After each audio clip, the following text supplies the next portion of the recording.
मुझे कहवाक चाहे ताले फेब्रुआरी 13 तारिख रु विधानसभा आमर तृतीय सप्तदश विधानसभा तृतीय अधिवेशन आरंभ होगा जाऊँगी 13 आमर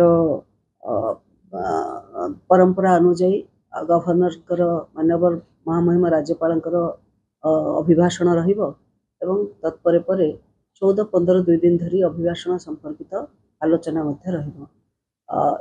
विधानसभा विस्तृत 28 दिन कार्य दिवस स्थिरीकृत होती 28 दिन भितर 3 दिन सरकारी और 3 दिन बेसरकारी कार्य रखा जाइछि।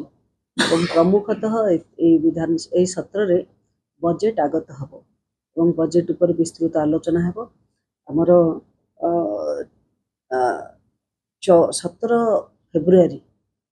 17 फेब्रुआरी तारीख रे आमर 2025-26 बजेट आगत हम। बजेट आगत होला परे 20-21 रे बजेट उपरे साधारण आलोचना रही और परवर्ती समय बजेट उपरे विशद भाव में निरीक्षण करने 22 तारीख रु मार्च 6 तारीख पर्यंत विभिन्न स्थायी कमिटी द्वारा बजेट उपरे निरीक्षण समय निर्धारण करा जायछि। 7 मार्च रे स्थायी कमिटी मानक रिपोर्ट उपस्थापन हो। तत्पर 10 मार्च ठारू पुणी खर्च दाबी संपर्कित आलोचना हेब। 29 तारीख रे विनियोग बिल उपस्थापन हो बा बजेट पारित हेब। एभले एक कार्यसूची रही। चलित थर 28 दिन धरिक लंबा विधानसभा चलो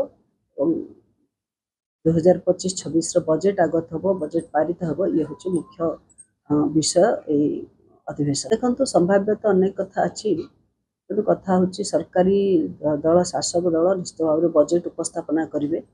विरोधी दलंकर जदि कौन विषय जदि से किसी विषय उपस्थापन करिया थाए से गठनमूलक परामर्श देले निश्चित भाव में उपादेय हेब एवं गठनमूलक एवं जदि विरोधी माने जदि किसी विरोधाभास ये करती उच्छृंखलता करते ताले चलित विधानसभा चलित सत्र में उच्छृंखल को बर्दास्त करा जीव नाही।